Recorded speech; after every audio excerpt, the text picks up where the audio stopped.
off to the side that isn't quite covered by the towers, and you start picking it off with your gargoyles. Other things that you could do is, like go after his peons and things, but absolutely do everything in your power to keep those gargoyles the hell out of the range of the guard towers, because they will do a hell of a lot of damage to you.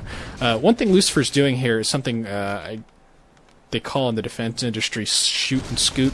What he does is he fires off a round with his Gargs, and then he immediately moves them. And this allows you to basically keep doing damage to your opponent while constantly repositioning your army. So he'd have the Gargs fire off a volley at one of the footmen or things like that, move them a little bit, and then shoot again. This basically you take advantage of the cooldown in the gargoyles' attack, and you basically, during that cooldown, you can move them for free. You're not going to lose any damage.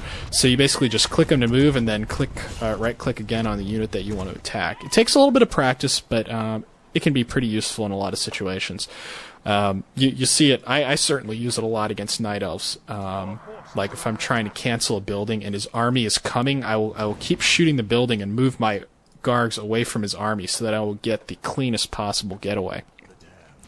And here's the deal here. If you look at, Lucifer's got about 8 Gargs at this point, and all poor little Sky has is a shitload of towers and his heroes and 1 gyrocopter. So Sky is effectively contained at this point. Lucifer could see from the buildings that Sky was making, like workshops. I don't know if he scouted the fact that Sky was going for castle, but with something like workshops and aviaries, your opponent is pretty much going to have to go to castle. What Sky's going for here is he's getting flat cannons with the gyrocopters, which requires a castle. Plus, he's going to make. I think he's going to get some griffins as well later on.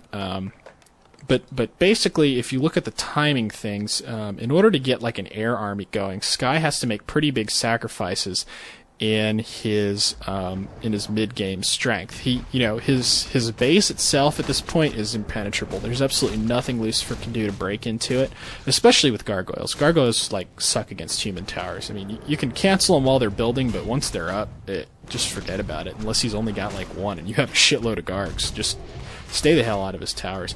Sky makes a little mistake here and drops his paladin. Very fortuitous for Lucifer, but really all Lucifer was doing at that point was just kind of combing the map with his Gargs and his heroes, making sure Sky stays in his base. Now that he's actually encountered Sky and chased him off and snatched that paladin, he's going to finish up the creeps that Sky was working on, and he's going to go back to working up his hero levels, because, as I said, that's what's going to win him the game. The way that Gargs help with that is that, like I said, there's that point, especially if Sky goes for the air route, where the Gargs can absolutely contain him. Sky hasn't gotten any creeping done. His hero levels are 2-1. If you look at the Mountain King, I think he's gotten maybe 1 or 2 creep kills since that MK came out, and it's been quite a while. However, Lucifer gets screwed here.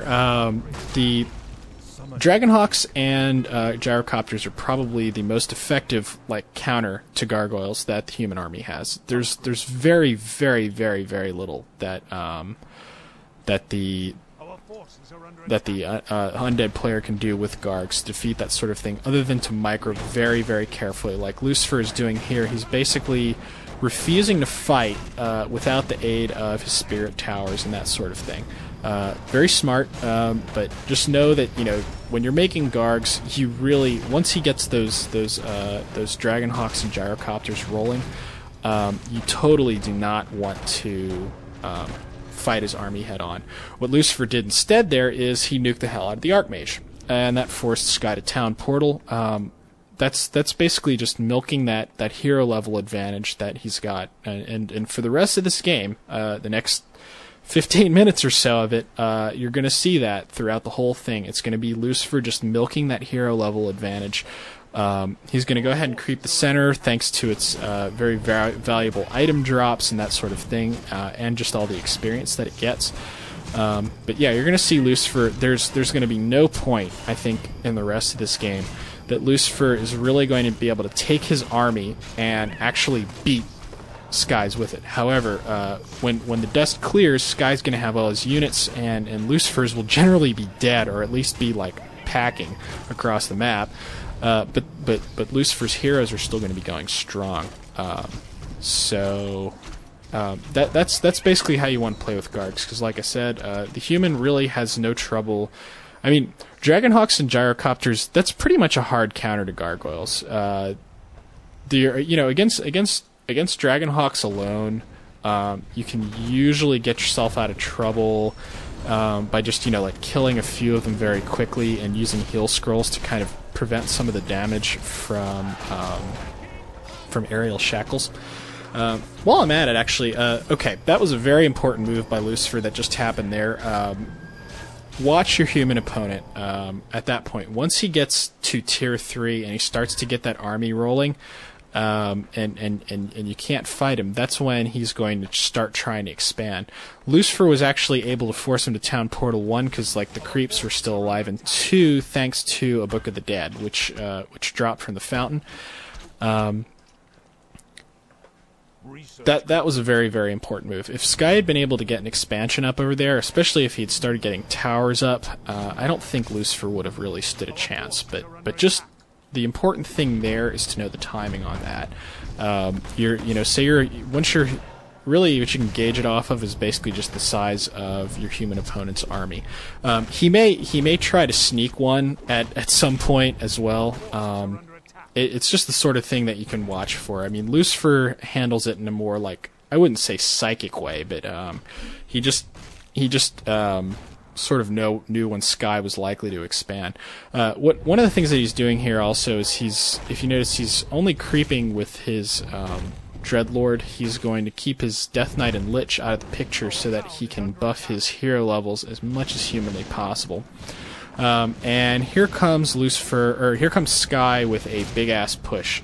This is obviously going to force Lucifer to Town Portal in, owing to the fact that he's towering him. He's got a shitload of units, that sort of thing.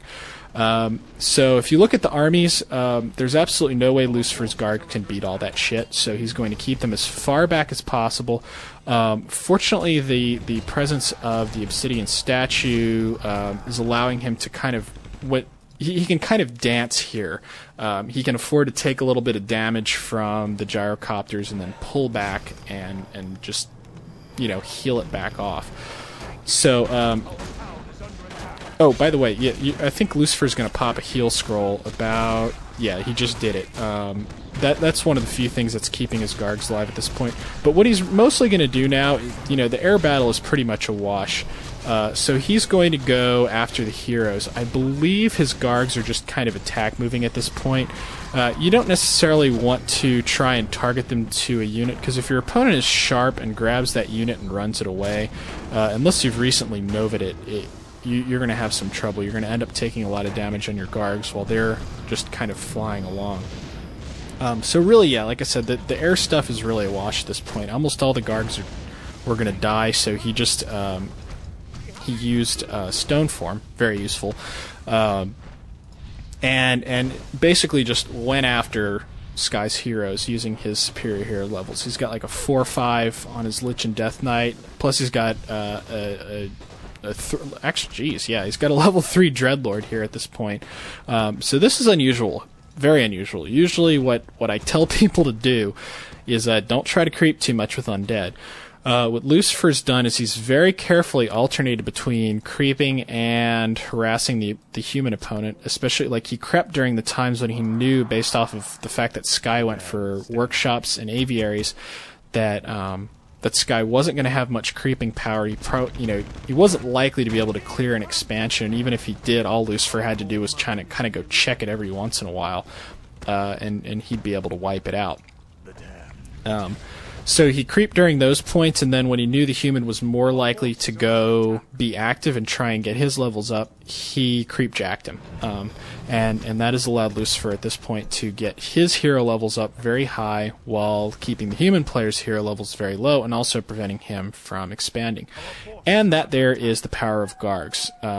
The only problem with them is immediately afterwards, if you see, once again, the Gargs got caught in a fight, and a lot of them are dying.